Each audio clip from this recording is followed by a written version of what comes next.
Bismillahirrahmanirrahim. Assalamualaikum warahmatullahi wabarakatuh.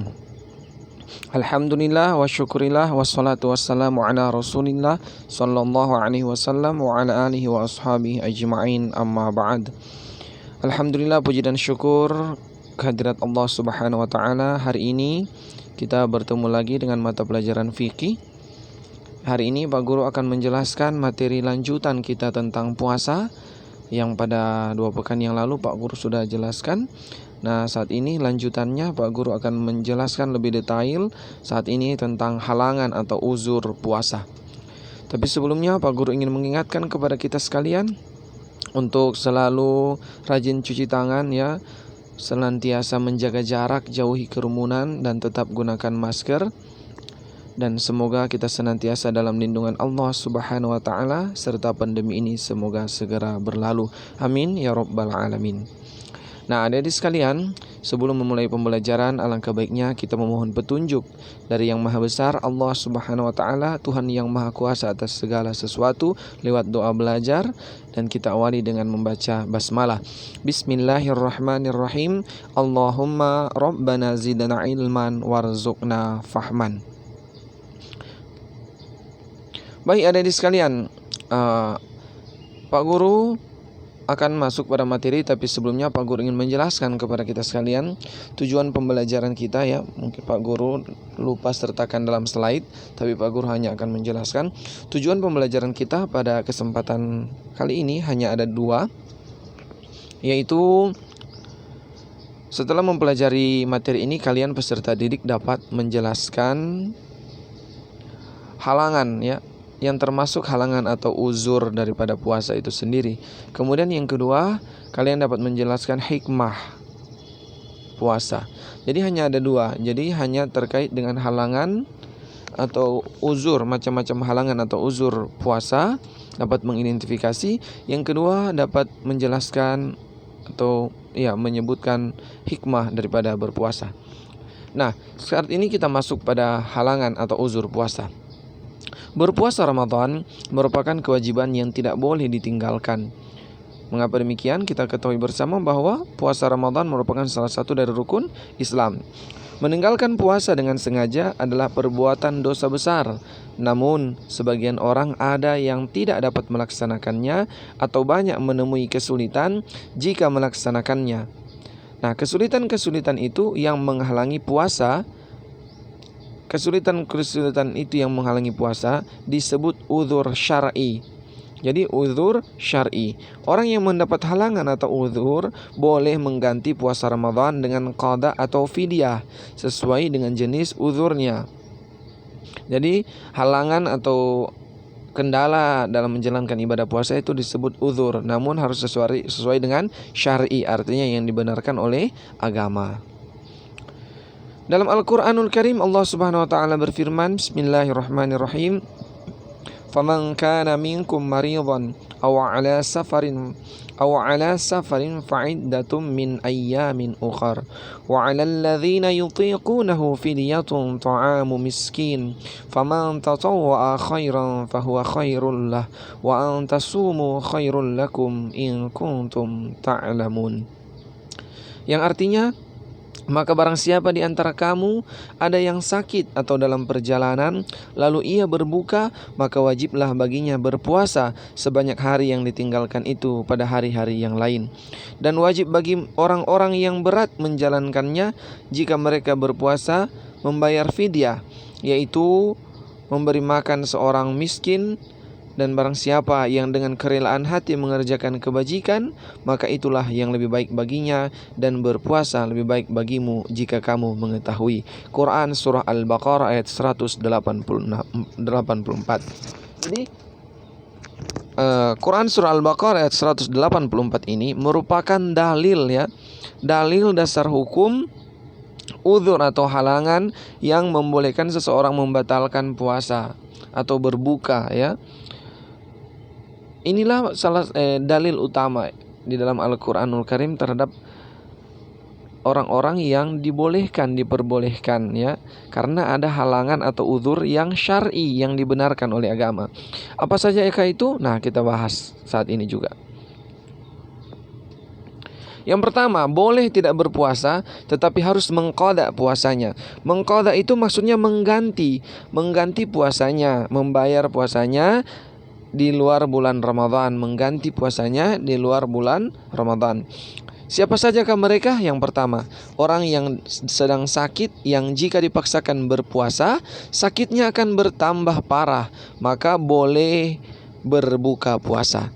Jadi orang yang sakit ya, yang jika dipaksakan dia berpuasa, khawatirnya penyakitnya akan bertambah parah, maka boleh baginya berbuka puasa ya, atau membatalkan puasanya. Yang kedua, orang yang dalam perjalanan jauh, sehingga jika berpuasa yang bersangkutan akan menemui kesukaran atau kesulitan. Jadi perjalanan jauhnya ini dihitung seperti layaknya orang yang bisa mengqadha sholat. Jadi jaraknya seperti itu. Kalau orang bisa mengqadha sholat atau bisa menjamak sholat itu ada ketentuannya perjalanan 81 atau 82 km. Nah, hal yang sama berlaku bagi orang yang menjalankan ibadah puasa yang ingin mengqadha sholatnya, atau ingin berbuka puasanya karena uzurnya adalah dalam perjalanan jauh. Namun dalam perjalanan demikian kalau menggunakan sepeda motor ya atau mobil itu tidak terlalu jauh. Oleh karenanya ada batas-batas yang lebih jauh lagi ketika seseorang dikatakan dalam perjalanan jauh. Salah satu hal yang dibolehkan atau memperbolehkan untuk berbuka puasa. Jadi kalau ya orang yang dalam perjalanan jauh ini dia membatalkan puasanya, dia berbuka di tengah jalan, maka diperbolehkan dengan catatan dia harus mengganti puasanya di luar bulan Ramadan. Jadi apabila sudah selesai bulan Ramadan, dia harus membayar puasanya tadi dengan mengganti puasa tersebut. Yang ketiga, khusus bagi wanita, haid dan nifas juga merupakan halangan atau uzur berpuasa yang mewajibkan qada di hari-hari yang lain di luar bulan Ramadan. Jadi bagi adik-adik perempuan ya, apabila mendapatkan haid ya, dan untuk ibu-ibu yang selesai melahirkan, nifas ya, apabila semuanya itu sudah selesai, maka adik-adik atau kaum perempuan itu wajib mengganti puasanya di luar bulan Ramadan. Jadi jangan dianggap enak sekali kan orang yang perempuan kalau ada halangan tidak berpuasa. Ingat adik-adik sekalian, itu wajib ya, wajib hukumnya. Jadi kalaupun tidak berpuasa karena ada halangan di bulan Ramadan, maka wajib diganti atau dibayar di luar bulan Ramadan. Jadi adik-adik laki-laki juga jangan mengiri. Enak kan perempuan dorang tidak puasa kalau ada haid. Tapi ingat, apabila di luar bulan Ramadan tidak dibayar puasanya, tidak ditebus puasanya, tidak diqadha, tidak diganti, maka dosa itu mengalir terus. Dapat dipahami ya. Jadi tidak ada hal yang membatalkan secara pasti puasa ini. Maksudnya tidak ada yang menggugurkan kewajiban puasa ini kecuali diganti di luar bulan Ramadan. Hanya diqadha ya, ditangguhkan nanti diganti di luar bulan Ramadan. Yang kedua, boleh tidak berpuasa tetapi harus mengganti dengan membayar fidyah. Jadi ada orang yang uzurnya boleh dia tidak berpuasa, tetapi dia harus mengganti dengan membayar fidyah. Membayar fidyah itu memberi makan orang miskin. Nah, siapakah mereka? Yang pertama, orang tua yang berumur lanjut atau terlalu tua. Nah, orang yang sudah jompo ya, yang sudah kakek nenek rentan, sudah tua rentan ya, mereka itu ada yang kasihan kalau masih bertahan untuk berpuasa, itu dikhawatirkan akan menyebabkan kematiannya, karena ada orang-orang yang 2-3 jam harus makan walaupun hanya sedikit karena dia sudah banyak kekurangan, tidak boleh banyak kekurangan energi karena umurnya sudah sangat tua. Yang kedua, orang yang dalam keadaan sakit menahun. Sakit menahun ini sakit yang tidak ada peluang sembuh. Maksudnya baik di bulan Ramadan ataupun di luar bulan Ramadan dia tidak ada peluang sembuh, sehingga dia tidak mungkin mengqadha puasanya di hari-hari yang lain. Jadi dia boleh membayar fidyah saja, dia tidak berpuasa. Yang ketiga, ibu hamil. Ibu hamil ya, bukan bapak hamil. Laki-laki biar besar perutnya itu tidak boleh membatalkan puasa karena dia bukan hamil. Ya, perempuan hamil boleh membatalkan puasanya. Ada 3 kategori ya. Ada yang dia tetap mengqadha, membayar puasanya di luar bulan Ramadan. Ada yang membayar fidyah dan berpuasa kembali, mengqadha kembali puasanya di bulan Ramadan. Ada yang hanya membayar fidyah. Ada beberapa pendapat, jadi silakan pilih salah satu nanti insyaallah.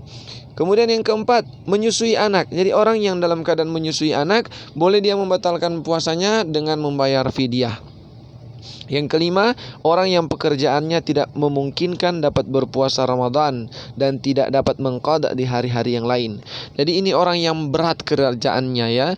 Kerjaannya sangat berat, jadi dia tidak memungkinkan berpuasa di bulan Ramadan itu, dan pekerjaannya itu juga berlanjut di hari-hari yang lain di luar bulan Ramadan. Jadi baik bulan Ramadan ataupun bulan Ramadan dia tidak memungkinkan untuk berpuasa, maka dia boleh membayar atau mengganti puasanya dengan membayar fidyah. Nah, masuk pada fidyah. Apa sih fidyah itu? Nah, secara bahasa fidyah artinya mengganti atau menebus. Sedangkan menurut istilah, fidyah adalah sejumlah harta benda dalam kadar tertentu yang wajib diberikan kepada fakir miskin sebagai ganti suatu ibadah yang ditinggalkan, seperti ibadah puasa. Nah, kadar fidyah yang diberikan ialah semisal dengan kebutuhan makan selama 1 hari untuk 1 orang fakir miskin. Jadi kebutuhan makan 1 hari untuk 1 orang fakir miskin, bukan 1 kampung, hanya 1 orang, yaitu sekitar 3/4 liter. Nah, tidak sampai 1 liter. Diberikan, tidak sampai 1 liter beras ini. Diberikan pada hari puasa yang ditinggalkan. Misalnya hari ini Pak Guru tidak berpuasa misalnya karena tadi ya, karena sakit menahun. Jadi Pak Guru hari ini sejak terbit fajar itu memberikan beras 3/4 liter atau bulatkan saja 1 liter kepada fakir miskin. Ya, sejak pagi-pagi, sejak terbit fajar. Jangan nanti semalam baru kasih.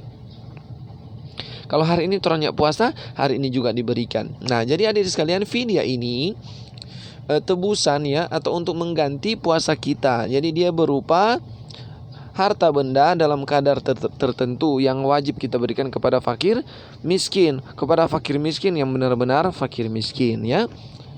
Jangan memilih-milih orang. Oke, dapat dipahami ya adik-adik sekalian. Nah, hikmah puasa. Yang pertama, membentuk manusia yang bertakwa. Yang kedua, puasa menjadi benteng atau perisai dari segala tipu daya syaitan. Yang ketiga, sebagai ungkapan rasa syukur kepada Allah Subhanahu wa taala. Yang keempat, membina kejujuran dan kedisiplinan. Yang kelima, dapat memelihara kesehatan. Yang keenam, dapat mengendalikan hawa nafsu, dan yang ketujuh, mengampuni dosa-dosa. Ya, semuanya ini adik-adik sekalian merupakan hikmah ketika kita melaksanakan ibadah puasa. Mengapa? Membina kejujuran dan kedisiplinan. Jadi orang yang berpuasa itu dia harus jujur. Karena yang tahu dia puasa hanya dia dan Allah. Boleh saja dia mengatakan kepada orang lain bahwa dia berpuasa, tetapi di belakang dia makan atau dia minum. Ya, jadi melatih kejujuran dan kedisiplinan. Nah, terakhir ini penting, orang yang meninggalkan puasa Ramadan karena uzur tetapi belum sempat mengqadha puasanya kemudian meninggal dunia, maka keluarganya wajib menggantinya dengan qadha. Sebagian ulama berpendapat diganti dengan fidyah dari harta peninggalannya. Sebagian lagi berpendapat tidak perlu diqadha atau diganti dengan fidyah, sebab yang wajib diganti oleh keluarganya adalah puasa nazar. Nah, adik-adik sekalian, kalau ada keluarga kita yang meninggal dunia ya, yang sudah dewasa, yang sudah wajib berpuasa, kemudian ditanyakan, kita harus mencari tahu kalau dia pernah meninggalkan puasa atau tidak. Maka kalau ada puasa yang ditinggalkan, maka kita wajib mengganti qadanya bagi sebagian ulama. Atau kalau ada harta yang ditinggalkannya, cukup harta itu diberikan kepada fakir miskin untuk membayar fidyah atas puasa yang ditinggalkannya tersebut. Tetapi bila mana benar-benar tidak ada, boleh juga tidak dilaksanakan, karena ada ulama yang berpendapat puasa yang harus diqadha oleh keluarga adalah puasa nazar. Oke, terima kasih adik-adik sekalian, semoga ada manfaatnya. Tetap di rumah, senantiasa rajin cuci tangan, jaga jarak, dan selalu tetap menggunakan masker. Semoga kita senantiasa dalam lindungan Allah Subhanahu wa taala, dimudahkan dalam segala urusan dan dijauhkan dari berbagai kesulitan, serta semoga pandemi ini segera berlalu. Amin ya rabbal alamin. Akhirul kalam, Mohon maaf atas segala kekurangan. Wallahul muwafiq ila aqwamit thoriq. Wassalamualaikum warahmatullahi wabarakatuh.